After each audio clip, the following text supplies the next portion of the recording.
നമ്മള് ഈ ചെളിയില് വീഴുന്നത് സത്യത്തിൽ ചെളിയാണോ? വലിയൊരു കുളം നിറയെ കൊക്കോ പൗഡർ കൊണ്ടുവന്നിട്ട് വെള്ളത്തിൽ മിക്സ് ചെയ്തിട്ട് എന്നിട്ട് ഷോട്ടൊക്കെ കഴിഞ്ഞിട്ട് നമ്മള് അവിടെ തന്നെ ഇരുന്ന് കഴിക്കും. അഷ്ടമുടിക്കായലിന്റെ അടുത്തുള്ള കട്ടക്കായല് ചെളിയിലാണ് മുങ്ങിക്കുന്നത്. ചെളിയിലേക്ക് ചാടി ഇങ്ങനെ മുങ്ങി വരുമ്പോ ഇങ്ങനെ ഇരിക്കും. എന്നിട്ട് ഇങ്ങനെ കാണിച്ചിട്ട് റെഡി. നീന്താൻ അറിയാത്ത ഞാൻ തുഴയാൻ അറിയാത്ത ഒരാളുടെ ഇവിടെ അഷ്ടമുടിക്കാരന്റെ നടുക്ക് പോയിരിക്കേണ്ടി വന്നു.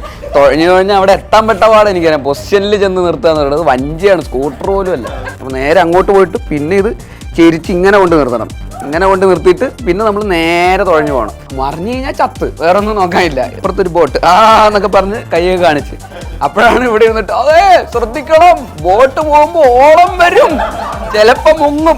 എന്താ എന്താ പറഞ്ഞേ? ഇങ്ങനെയൊക്കെ സിറ്റുവേഷൻ വരുമ്പോ നമുക്കുള്ള ബഹുമാനമൊക്കെ അങ്ങ് മാറും. പിന്നെ നമ്മള് ചീത്തവിളിയും ബഹളവും തുടങ്ങുമല്ലോ. അങ്ങനെ ചെയ്യാൻ പറ്റില്ല, ഫ്രെയിമിലാണല്ലോ, വാ തുറക്കാൻ പറ്റില്ല. അണ്ടർവെയർ ഇട്ടുകൊണ്ട് ഓടുവാണ്. അങ്ങനത്തേക്ക് ഫുൾ അർമാദമാണ് അജേഷിന്റെ മൊത്തം ലൈഫ് എന്ന് പറയുന്നത്. പ്രാവിൻകൂട് ഷോപ്പിലും അങ്ങനെ എന്തോ ഉണ്ടെന്ന് എന്നോട് എല്ലാരും പറഞ്ഞു തന്നായിരുന്നു. അപ്പൊ ഈ അണ്ടർവെയർ ഇട്ട് ഓടുകയെന്ന് പറയുന്നത് ഒരു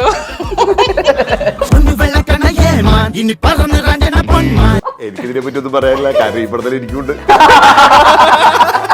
ജനുവരി 30 പൊന്മാൻ തിയേറ്ററിൽ എത്തുമ്പോൾ ടെൻഷൻ ഉണ്ടോ? ഇല്ല, കോൺഫിഡന്റ് ആണ്, വളരെ കോൺഫിഡന്റ് ആണ്.